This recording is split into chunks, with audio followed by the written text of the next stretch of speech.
भूलकर भी ऐसी छठ पूजा कभी मत करना, घोर पाप लगता है और व्रत टूट जाता है। छठी मैया क्रोधित हो जाती हैं। दोस्तों, आगे बढ़ने से पहले हमारे चैनल को जरूर सब्सक्राइब करें और इस बेल आइकन को दबाना ना भूलें। दोस्तों, हिंदी पंचांग के अनुसार छठ हर वर्ष कार्तिक मास के शुक्ल पक्ष की षष्ठी यानी छठी तिथि पर मनाया जाता है। ये हमेशा दीपावली के 6 दिन बाद पड़ता है, जो नहाय खाए की परंपरा से प्रारंभ होता है। ये व्रत करने वाले व्रतधारी 36 घंटे तक निर्जला व्रत रखते हैं, जिसके बाद छठी मैया की आराधना और सूर्यदेव को अर्घ्य देने के बाद इस व्रत का समापन किया जाता है। दोस्तों, सबसे पहले हम ये जानते हैं कि ऐसी कौन सी महिलाएं हैं जिन्हें छठ पूजा नहीं करनी चाहिए। लगता है घोर पाप और व्रत टूट जाता है। छठ मैया क्रोधित हो जाती हैं। दोस्तों, छठ पूजा का व्रत ऐसी महिलाएं गलती से भी ना रखें, अन्यथा आपकी संतान की मृत्यु हो सकती है। पति पर भारी संकट आ सकते हैं, उल्टा आप पाप के भागीदार बन सकते हैं। ऐसी महिलाएं छठ पूजा से रहें दूर। दोस्तों, कार्तिक मास की षष्ठी को छठ मनाई जाती है। छठे दिन पूजी जाने वाली षष्ठी को बिहार में आसान भाषा में छठी मैया कहकर पुकारते हैं। मान्यता है कि छठ पूजा के दौरान पूजी जाने वाली ये माता सूर्य भगवान की बहन है, इसीलिए लोग सूर्य को अर्घ्य देकर छठ मैया को प्रसन्न करते हैं। वहीं पुराणों में माँ दुर्गा के छठे रूप कात्यायनी देवी को भी छठ माता का ही रूप माना जाता है। छठ मैया को संतान देने वाली माता के नाम से भी जाना जाता है।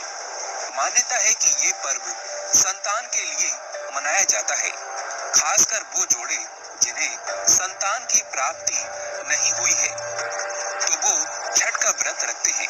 वहीं सभी अपने बच्चों की सुख शांति के लिए छठ मनाते हैं। लेकिन क्या आप जानते हैं, कुछ ऐसी महिलाएं भी हैं जिन्हें छठ पूजा का व्रत गलती से भी नहीं रखना चाहिए। ये सबसे बड़ा घोर पाप माना जाता है। महिलाएं ऐसी गलती कभी ना करें। तो चलिए जानते हैं। दोस्तों, शास्त्रों के अनुसार जो लोग अधूरी शादी करते हैं वो शास्त्र का अपमान करते हैं। अधूरी शादी जैसे कि कोर्ट मैरिज और शादी के बिना ही संतान की उत्पत्ति कर देना सबसे बड़ा पाप है। ऐसे में छठ पूजा का व्रत ऐसे लोगों को अपनी संतान के लिए कभी नहीं रखना चाहिए, क्योंकि आपने हिंदू रीति रिवाजों के अनुसार 7 फेरे नहीं लिए हैं। और वही बिन शादी के जब ऐसे लोग साथ में रहते हैं तो समाज में ऐसा रिश्ता कलंकित होता है। इसीलिए ऐसी स्त्री किसी भी धार्मिक कार्य में तभी ही सफल व शामिल हो सकती है जब वो अग्नि के 7 फेरे ले ले। ऐसी शादी को ही शास्त्रों में सर्वश्रेष्ठ माना जाता है। ऐसे में अगर आपकी अधूरी शादी है तो आप छठ पूजा कभी ना करें। आपके ऐसा करने से छठी मैया का अपमान माना जाएगा और आपको पाप लग सकता है। दोस्तों, शास्त्रों के अनुसार इस व्रत को सच्चे मन से रखना चाहिए। अगर कोई महिला शौक में यानी बेमन से इस व्रत को रखती है तो उसके पति या संतान की मृत्यु या उन पर कष्ट आ सकते हैं। सच्ची श्रद्धा के साथ छठ पूजा का व्रत रखना चाहिए। इस व्रत के सफल होने से संतान सुख की प्राप्ति होती है। संतान को कष्ट कभी नहीं आते। छठी मैया करती है रक्षा, घर परिवार होता है खुशहाल। छठ पूजा करने से सैकड़ों यज्ञों के फल की प्राप्ति होती है। परिवार में सुख समृद्धि धन की प्राप्ति होती है। छठी मैया की पूजा से सभी मनोकामनाएं होती है पूरी। दोस्तों, वहीं कुंवारी कन्याएं और पुरुष भी छठ पूजा कर सकते हैं। छठ पूजा का फल कई गुना प्राप्त होता है। इससे व्यक्ति के सभी पाप खत्म हो जाते हैं और सुख समृद्धि की प्राप्ति होती है। छठ पूजा का व्रत पूरा करने से स्वयं छठी मैया आपके पूरे घर की रक्षा करती हैं। दोस्तों, अब ये भी जान लेते हैं कि छठ मैया को ऐसी कौन सी 3 चीजें हैं जो नहीं चढ़ानी चाहिए। भयंकर पाप लगता है।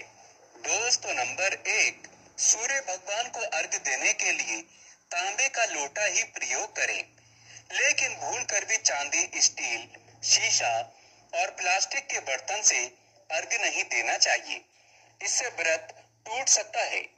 दोस्तों नंबर 2, व्रत के दौरान घर में कभी भी मांसाहार ना बनाएं और ना ही परिवार में किसी को खाने दें। साथ ही साथ व्रत के दौरान घर में मदिरा आदि या धूम्रपान भी नहीं करना चाहिए। दोस्तों नंबर 3, छठी मैया का प्रसाद बहुत ही शुद्धता के साथ बनाया जाता है। उनका प्रसाद हमेशा ऐसे चूल्हे पर बनाएं जिसे ताजा लीपा गया हो। यदि गैस पर बना रहे हो तो गैस स्टोव को अच्छी तरह से धो लें। पहले से बने चूल्हे पर कभी प्रसाद ना बनाएं, इसके लिए नया चूल्हा ही बनाएं। दोस्तों नंबर 4, सूर्य को अर्घ्य देने से पहले कभी भी भोजन ग्रहण ना करें, घोर पाप लगेगा। व्रतधारी लोगों को पहले और दूसरे दिन सूर्य को जल देने के बाद ही भोजन करना चाहिए। नंबर 5, छठी मैया से मांगी मन्नत अगर पूरी हो जाए तो आपको अपनी मन्नत को पूरा होने की विशेष पूजा जरूर करनी चाहिए, अन्यथा मैया के प्रकोप का सामना करना पड़ सकता है। नंबर 6, घर में प्याज और लहसुन का प्रयोग इन 4 दिनों तक भूल कर भी ना करें, इससे जीवन में आपको बहुत बुरे दौर से गुजरना पड़ सकता है। इस समय लहसुन, प्याज वगैरह से दूरी बना लें। दोस्तों नंबर 7, छठ का व्रत करने वालों को जमीन पर 4 दिन तक सोना चाहिए। छठ पूजा वाले कमरे में ही अपना आसन लगाना चाहिए। ऐसे में आपको छठ मैया का ध्यान करते रहना चाहिए, इससे माँ आपके व्रत को संपूर्ण करती है और कोई भी विघ्न बाधा नहीं आती। नंबर 8, जिस जगह पर प्रसाद बन रहा हो वहां साधारण भोजन भी नहीं बनाना चाहिए, साथ ही साथ उस स्थान पर खाना भी वर्जित है। दोस्तों नंबर 9, प्रसाद बनाते हुए नमक का हाथ भी किसी पूजा के वस्तु या प्रसाद से नहीं छूना चाहिए। दोस्तों नंबर 10, पूजा के दौरान अपनी वाणी को बुरी बातों से थोड़ा दूर रखें। जुबान पर गंदे विचार भी नहीं लाना चाहिए। छठी मैया का आशीर्वाद पाने के लिए मन में गंदे विचार नहीं लाने चाहिए। दोस्तों नंबर 11, घर में पूजा के दौरान झूठे बर्तन और गंदे कपड़ों का ढेर बिल्कुल नहीं होना चाहिए, इससे छठी मैया क्रोधित हो जाती हैं और व्रत टूट जाता है। छठी मैया को साफ सफाई बहुत पसंद है। व्रत के दौरान अपने घर को साफ सुथरा रखें और गंगा जल से छिड़काव अवश्य कर लें, इससे पूरा घर पवित्र हो जाता है और छठी मैया का आशीर्वाद प्राप्त हो जाता है।